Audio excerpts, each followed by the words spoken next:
There's a particular kind of morning that doesn't announce itself. No drama. No color exploding across the sky.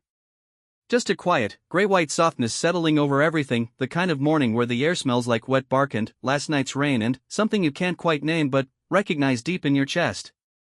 The kind that makes you stop walking and just breathe. That was the morning she chose.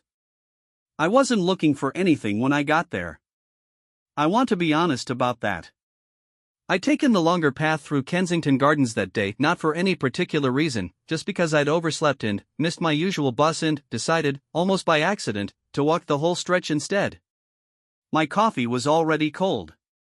My shoes weren't right for it. And I'd left my headphones at home, which meant it was just me and the sound of the park coming back to itself after the rain. There's something almost embarrassing about how alive a park is at that hour. The pigeons doing their ridiculous strutting. The squirrels not caring at all about anything. A pair of joggers passing each other with the tight-lipped nod that means we are the same kind of person without either of them breaking stride. I stopped near the long water, that long gray mirror of it, still and flat, and just stood there for a minute. Doing nothing. Which I almost never let myself do. That's when I noticed the small cluster of people at the far edge of the path. Not a crowd. Maybe 8-10 people. Some in matching green fleece vests. A few others who look like they might work for the palace, that particular brand of quietly responsible that you can spot from a distance, the ones who never run but somehow always get to where they need to be slightly ahead of everyone else. A woman with a clipboard was talking to a park ranger. A man with a camera, not a tourist camera, a proper one, was adjusting something near a tree. And then, a door to a Land Rover opened, and the morning shifted. I didn't gasp. I want to say that clearly. I am not a gasping person. But something in my body registered it before my brain did, the way you do when someone walks into a room and the whole room knows, even if no one says anything. She was wearing a long coat, olive green, belted at the waist. Her hair was loose. And she was looking up. Not at the cameras. Not at the people with their clipboards and their quiet importance. She was looking up at the trees, at the way the canopy stretched and crossed itself overhead like the ceiling of some cathedral no architect ever planned. Her head tilted slightly to the right. Her mouth moved. She was saying something to herself. Or maybe to the trees. I was far enough away that I couldn't hear it. But the shape of it, the small, private motion of it, hit me somewhere I wasn't expecting. Because that is the thing you do when you think no one is watching. The walk was part of something larger, I learned later. The Princess of Wales has spent years building the case, publicly, personally, with a kind of patience that I think people underestimate, that mental health is not a whisper. That it is not something you fold into a polite sentence and set aside. She'd been working with organizations across the country, showing up to hospitals and schools and community centers. Sitting with people. Actually sitting. Not standing at the edge of a room in a formal dress, nodding from a careful distance. But this morning was different in kind. This was about nature.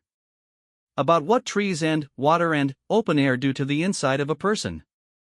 About the research, and there is a mountain of it now, showing that 20 minutes in a green space drops cortisol levels, slows the heart rate, quiets the static that modern life runs constantly at the back of your skull like a television left on in the next room.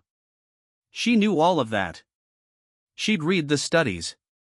She'd spoken to the researchers. But I think she also just knew it the way you know things before you can cite them. The way you know it in your body. She looked like someone returning to a thing they had been away from for too long.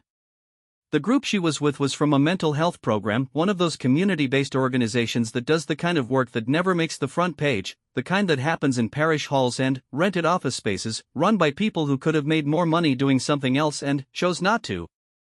They'd been invited to walk with her. Not to be photographed alongside her. Not to have a 30-second handshake and a certificate.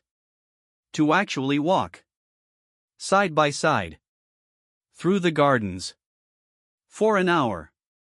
I watched one woman, I'm going to call her Eleanor, because I don't know her name and she deserves one, approach the group from the other side of the path. She was maybe 50, wearing a waterproof jacket that had seen better years. She had the look of someone who has been carrying something heavy for a long time and has gotten very good at not showing it. She hesitated at the edge of the group. One of the green-vested coordinators moved toward her, and I fully expected there would be a lanyard, a wristband, a pamphlet, the administrative texture of organized kindness. Instead, a hand reached out. Not the coordinator's hand. Kate's. Simple. Unhurried. The way you reach for someone when you're not thinking about whether it's the right thing to do, because it is obviously the right thing to do. Eleanor took it. And they walked. I don't know what they said to each other. I was standing too far away, and I had no right to that conversation anyway. But I watched the shape of it. The way Kate walked, not ahead, not to the side at a careful diplomatic angle, but alongside. Matching pace. Occasionally glancing over. Once, laughing at something, her hand briefly touching her own chest in that gesture people make when something genuinely catches them. Eleanor's shoulders, which had been up somewhere near her ears when she first arrived, came down about 10 minutes in. I noticed that. I noticed it and I had to look away, because watching someone's body relax that much in public felt like witnessing something private. The trees in Kensington Gardens are old. Not dramatically old, not the kind of old that gets put on historical registers and photographed for guidebooks. Just quietly, solidly old. The plane trees especially. Their bark is that strange peeling pattern, gray and green and beige, flaking off in slabs, so the trunks look like they've been mapped, like they're continents. Some of them have been there for 200 years. Kate stopped at one. She pressed her palm flat against the bark. Held it there. Just that. Just the contact. The photographer, that man with the proper camera, was 10 feet away, but he didn't raise it. He was watching the same thing I was watching. And I think he understood, the way I was understanding, that some moments are not for recording. She stood there for maybe 15 seconds. Then, she looked at her hand, still pressed to the tree. Then, she turned to the woman beside her and said something. The woman, one of the coordinators, I think, nodded slowly, and whatever she said back made Kate close her eyes for a moment. Not in distress. In receipt. There's a particular grief that comes with public life. I've thought about this. Not the grief of tragedy, though that too. But the quieter one.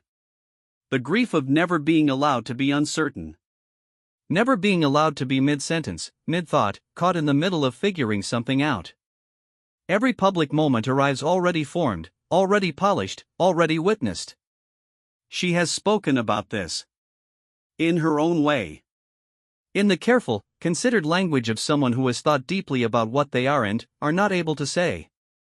About the weight of it. About the years of learning, still learning how to remain herself inside a life that pulls at that self constantly. And, standing there, watching her press her hand to a tree in the rain-damp morning of a London park, I thought, this is what it looks like when someone chooses themselves. Not dramatically. Not in defiance. Just quietly. In the middle of everything. One palm flat against old bark. Choosing to feel something real. The walk continued.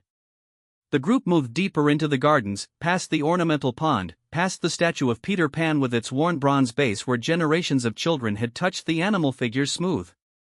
Past the flower walk, still mostly bare at this time of year, the rose beds mulched and sleeping. She walked through all of it without looking like she was performing the act of walking through it. That sounds like a small thing. It is not a small thing. At some point, the coordinator with the clipboard introduced her to a young man at the edge of the group. He couldn't have been older than 20. He was looking at the ground the way people do when they want very badly to be invisible. I watched her crouch slightly to catch his eyeline. She said something. He looked up. She said something else. The corner of his mouth moved. Not quite a smile. But close. That almost smile that is actually more honest than a full one, because it means the warmth reached somewhere real and the whole face doesn't know how to handle it yet. I had to look away again. There's a word in Japanese, kamaribi, for the light that filters through leaves. The way it moves and breaks and patches the ground. It doesn't translate cleanly. It is one of those words that exists because the thing it describes deserved a name. The clouds had thinned while they were walking. By the time the group reached the edge of the Italian gardens, the stone fountains, the still square pools, the old willows trailing, the sun had come through enough to do exactly that. Light through leaves. Moving on the water. She stopped. Everyone stopped. Not because they were told to. Just because she did, and the moment was the kind that earns silence. She looked at it for a long time. Kamaribi. The light in the leaves. The light doing its old, reliable thing. And, in the expression on her face, which I watched from my distance, not sure I was supposed to be watching, certain I wouldn't forget it, was something I can only describe as a person remembering what they are made of. Not a princess. Not a figure in a story. Just a person. Held by light. The second half of the walk wasn't on any schedule I'd seen. I know this because I'd read the brief summary posted on the Kensington Palace website the evening before. I'd stumbled on it while looking for something else entirely, and it had said something measured and official about a nature-focused mindfulness engagement in support of mental health awareness. Which told you roughly nothing about the texture of what it would actually be. The schedule said they'd stay on the main path. They didn't. There's a narrower route that cuts south through a less visited section of the gardens. Most people don't take it.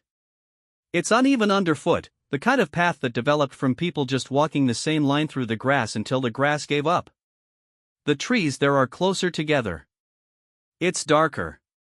Quieter. You can hear the distant traffic from the Bayswater Road, but only just, like it's happening in a different world that hasn't fully reached this one yet. That's where they went. I don't know whose decision it was. Maybe hers. Maybe one of the coordinators had suggested it earlier and she'd said yes, or maybe she just turned left where the path curved and everyone followed because that's what you do. But they went into the quieter, darker, less official part of the park. And something changed in the group when they did. I'd been following at what I hoped was an unobtrusive distance. I want to be transparent about that. I wasn't press. I had no credential around my neck. I was just a person who'd happened to be in the park, who'd happened to see something begin, and who had made a series of small decisions, each of them individually defensible, to keep watching. By the time they turned south, I was about 40 meters back. Close enough to observe the shape of things. Far enough that I was not, I think, intruding on anything. The group had loosened up by now. What had started as a slightly formal cluster, everyone maintaining careful distances, everyone remembering where they were and who was with them, had softened into something more human. People were walking in pairs. Conversations happening in low voices. The clipboards had disappeared, or been tucked away. Even the photographer had lowered his camera and was just walking. Kate was at the center of it, but not in a way that centered her. She was woven in. Part of the fabric rather than the figure the fabric was arranged around. There was a bench about midway down the narrow path. Old wood, slightly mossy on the slats. The kind of bench that has witnessed 40 years of solitary lunches and pigeons and people crying and people reading and people staring at nothing with great intention. She sat down on it. Not in a prepared way. Not the careful, posture-conscious, angle-aware way you sometimes see in photographs, where a public figure sits and their body still knows it is being seen. She sat down the way you sit when your feet are tired and the bench is there. One of the mental health workers, a man I hadn't noticed much before, quiet, salt and pepper hair, the kind of stillness that suggests he spent years sitting with people in crisis, sat down beside her. They talked. I couldn't hear it. I want to be clear about that. I am not going to tell you what was said, because I don't know. I'm not going to imagine it or reconstruct it. I know only what I could see, which was this: she was listening. Completely. The way very few people listen, turned toward him, not just physically but, entirely, the rest of the world filed away for later. Her hands in her lap. her expression open, without the careful management that public faces usually carry. He talked. At one point, she nodded slowly, and then said something brief, and he nodded back. Then, they sat in silence for what felt like 2 full minutes. That kind of silence is rare. Most people rush to fill it. Most people, even kind people, even people who mean well, cannot tolerate silence in another person's pain without reaching for words to cover it. They sat in it together. 2 people on a mossy bench in a quiet part of a park, neither of them reaching for anything. I have been trying to figure out how to write about what mental health work actually looks like when it is done well. Not the campaigns. Not the statistics. Not the important, necessary, institutional apparatus of it. But the human core of it. This was it. This bench. This silence. This person who could have been anywhere, who had staff and schedules and obligations and 1,000 reasons to fill every second, choosing instead to just be present. To sit with someone's reality without trying to fix or reframe or redirect it. I think about that bench a lot. While she was sitting, the rest of the group had spread out along the path. Some people were doing what the organizers might have called a grounding exercise, pressing their feet into the earth, paying attention to the sensation of it, the specific unevenness of grass and root. Some were just standing with their faces tipped up to the thin winter sun. Eleanor, the woman from earlier, the one with the weathered jacket and the shoulders that had come down, was crouching by the base of a tree. She was looking at something in the bark. Moss, I think. Or a lichen patch. Some small, slow, persisting thing. She was looking at it with enormous concentration. And, in that concentration was something I recognized. That particular human quality of finding an anchor, a small specific real thing, when the large things have become too large. When the world needs to get small enough to be manageable again. She'd found her small thing. Her green, surviving, clinging to bark thing. I didn't disturb her. Kate eventually stood from the bench. Said something that made the man beside her exhale in a way that wasn't quite a laugh but was the thing just next to a laugh. She touched his arm briefly, that brief contact that means I heard you, and then walked back toward the wider group. One of the young organizers met her with a cup of something, tea, I think, from a thermos, and Kate took it with both hands. Stood there drinking it and looking around at her group of people dispersed through this quiet stretch of woodland. I saw her take a breath. Not a performance of breathing. Not the deliberate, therapeutic deep breath of a demonstration. Just air, going in and coming out, her chest expanding and her shoulders settling slightly. Just that. A person in a park, drinking tea, breathing. The walk had been going for about 45 minutes by now. The plan, again, per the website, had been an hour. But no one seemed to be watching the clock. The coordinator who had arrived with such efficient clipboard energy had put the clipboard entirely away and was standing near a tree talking to 2 of the participants with the ease of someone who has forgotten she is at work. This is the thing about genuine spaces. They're contagious. You go in with your armor, your professional distance, your organized helpfulness, your measured compassion, and the actual place starts to take it apart. The old trees don't care about your schedule. The light through the leaves is not impressed by your credentials. The moss is not adjusting itself for the photograph. And, slowly, the people adjust to the place instead of the other way around. There was a moment, I keep coming back to this, when a dog appeared. Not attached to anyone in the group. Just a dog, the way dogs are sometimes in parks, suddenly, they're golden, exuberant, completely without agenda. It ran directly at Kate with the absolute democratic indifference of a dog who has not been briefed on protocol. She laughed. Properly.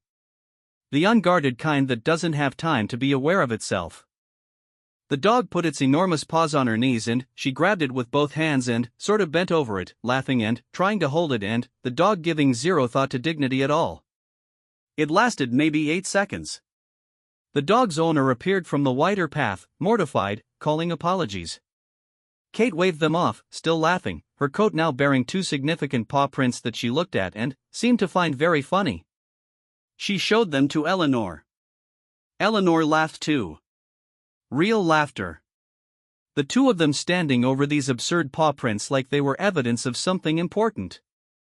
Maybe they were. There is a specific quality to the way people with a public life experience joy. It gets complicated. It gets layered with awareness of how it will be interpreted, of how it photographs, of what it communicates. Genuine delight becomes, over time, a managed version of itself. Not false, but processed. Held at a slight remove from the original raw material. That moment with the dog was none of that.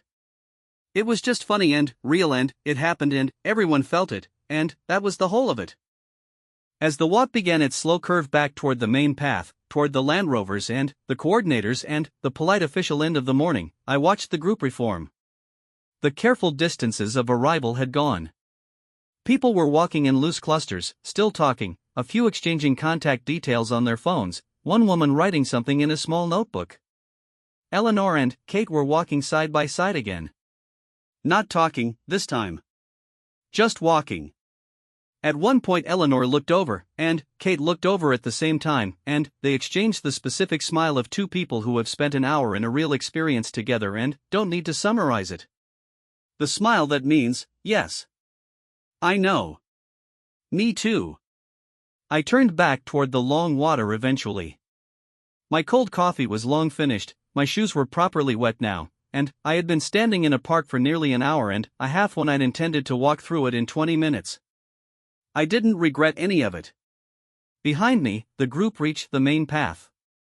I heard the sound of it, not the content, just the sound of formal things resuming, voices returning to their public registers, doors opening and closing on a vehicle. Then, quiet. The park settled back into itself. The pigeons resumed their strutting. The squirrels resumed not caring.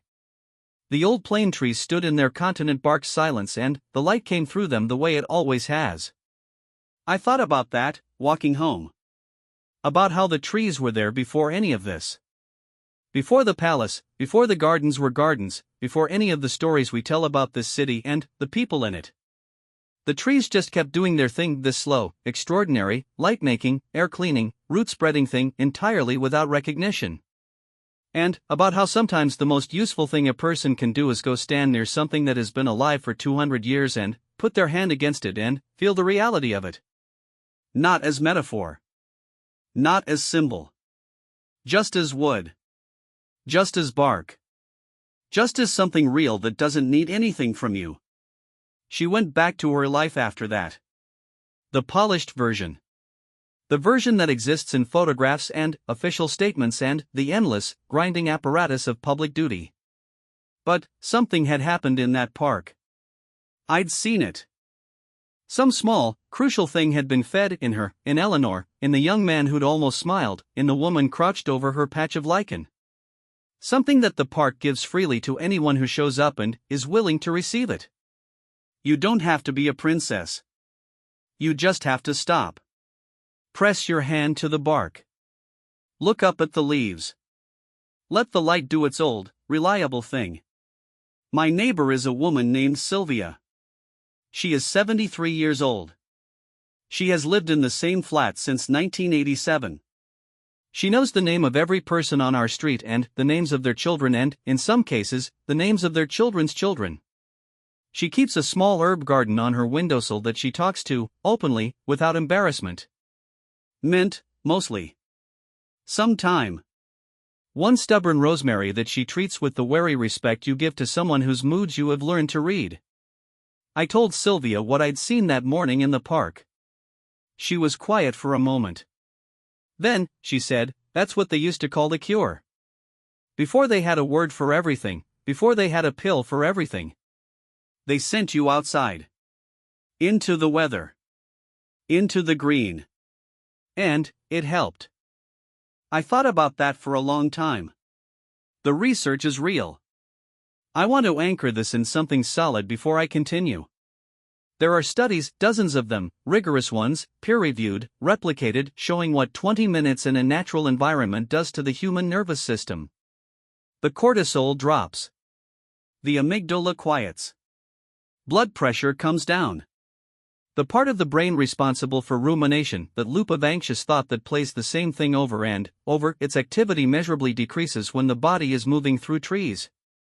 They'd mapped it in neuroscience labs with MRI machines and saliva swabs and heart rate monitors and all the apparatus of modern proof. But people knew it before the labs. Sylvia knew it. Her mother knew it. The Japanese have a practice, Shinrin-yoku, that translates roughly as forest bathing, and they have been doing it since at least the 1980s as formal medical practice, and informally for centuries before that. The knowledge is old. The crisis is that we forgot it. When Kate began her public work around mental health years ago now, slowly, carefully, with the kind of patience that doesn't get enough credit, she wasn't delivering a new idea. She was insisting on an old one. Insisting on it against the pressure toward the faster, the more treatable, the more technically impressive. She kept saying, talk about it. Don't hide it. Go outside. Sit with someone. Let people in. Things that grandmothers and good friends have always known. She said them to stadiums. She said them to cameras. She said them in the polished language of official advocacy.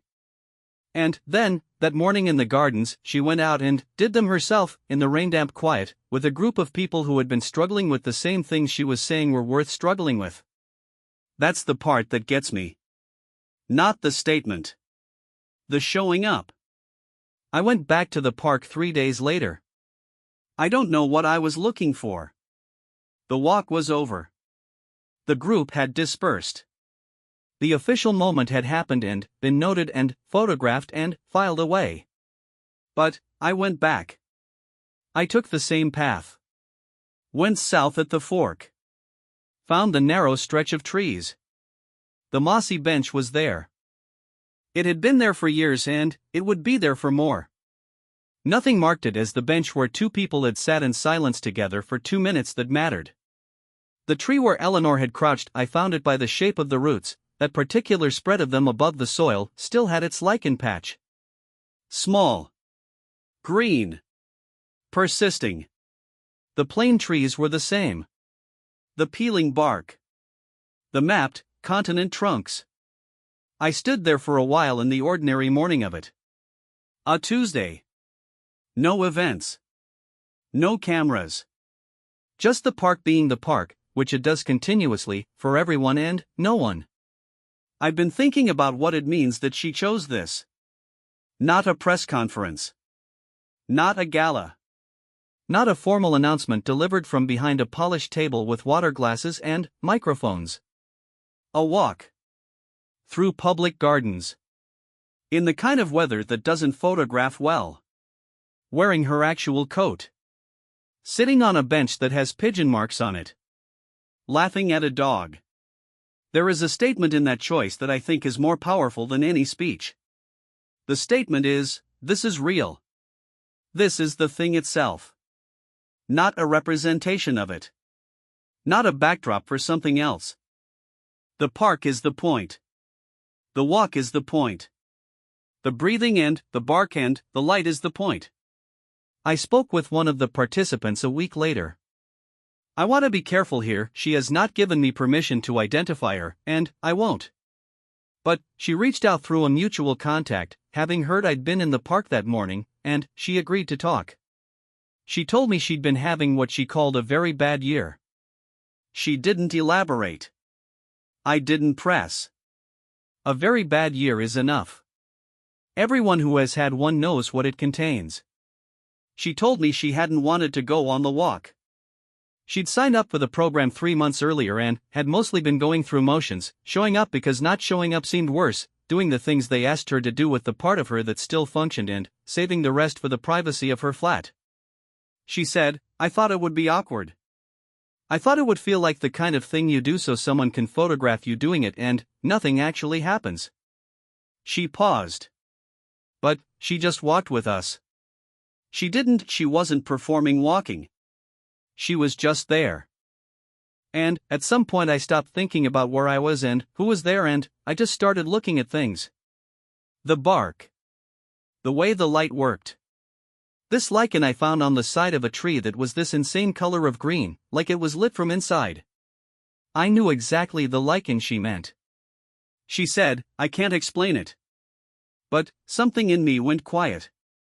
And it had been very loud for a long time. And for about 40 minutes it went quiet. Then, she said, I still hear it. The loud thing. But now I know it can go quiet. And I think that's actually quite important to know. I think about that a lot. Knowing that it can go quiet. Not fixed. Not solved. Not cured. But capable of quiet.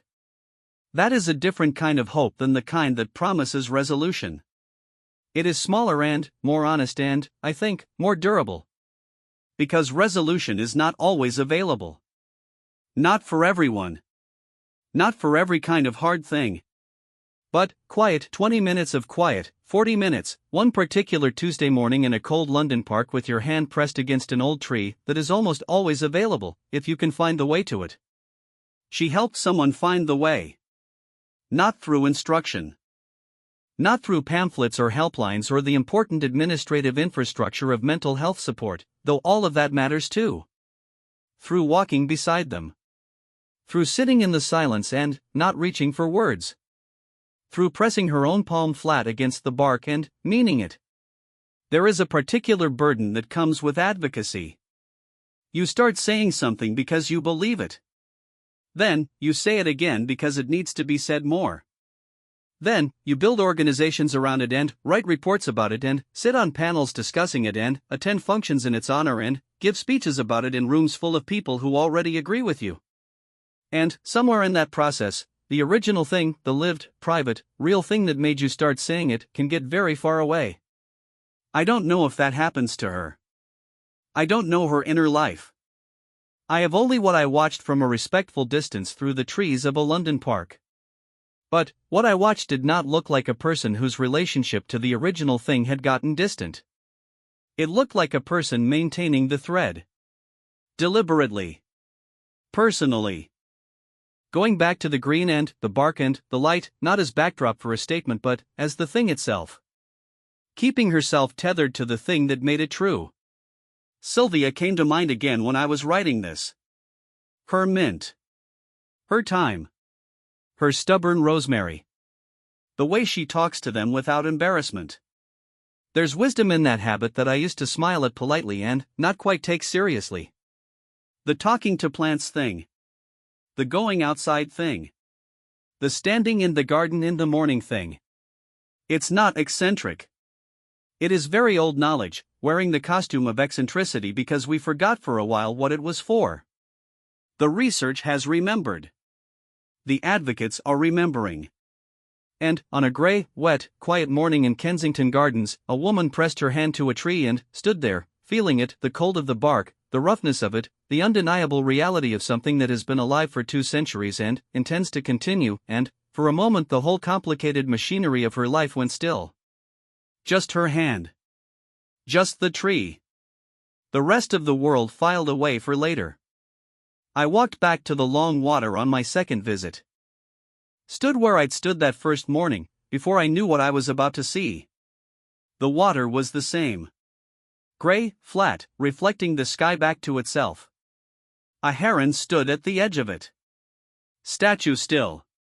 It had been there when I arrived and it showed no signs of going anywhere. The heron's patience is a thing to witness. It simply stands and waits and the world does not need to do anything in particular around it. I stood beside it, not close, not to disturb it, and did the same. Stood. Looked at the water. Let it be what it was. And the loud thing went a little quiet. That morning, the first morning, the morning I'd been circling back to through these pages, ended with the group returning to the main path. The cars. The coordinators. The polished resumption of public life. Kate turned back once. I almost missed it. Just a glance, brief, over her shoulder, back toward the trees, the narrow path, the quiet stretch they had all just come from. It lasted maybe 2 seconds. Then, she turned forward again and got into the car and the door closed and the morning closed around it. But, I saw it. And, I think I know what it was. It was the look you give a place that gave you something. The look that says, I'll come back. The look that says, thank you. The look that says, in the vocabulary of people who have learned to go back to the things that sustain them, who have earned the knowledge of what those things are and where to find them, who know the difference between existing and being restored, I needed that. We all needed it. Maybe not that specific walk, on that specific morning, with those specific trees and that specific bench and that particular patch of green lichen glowing from inside. But, the practice of it. The belief that the world can be interrupted. That the noise can be paused. That there is something in the old, persisting, light-making, air-giving, bark-covered, root-spreading green world that will steady you if you let it. She stood in front of cameras for years and said so. Then, she went to the park on a Tuesday morning and proved it. With her coat. Her cold hands. Her unguarded laugh. With the paw prints still on her coat when she left. Sylvia asked me, a few days later, whether I'd gone back. I told her I had. She nodded, like that was the correct answer. Did it help? She asked. I thought about it honestly. Yes, I said. She went back to her mint. The rosemary looked, for once, cooperative. Outside the window, the city continued its relentless business of being the city. And, somewhere in Kensington Gardens, the plane trees stood in their 200-year patience, doing their quiet, extraordinary, unremarked-upon thing. Making air. Making light. Holding.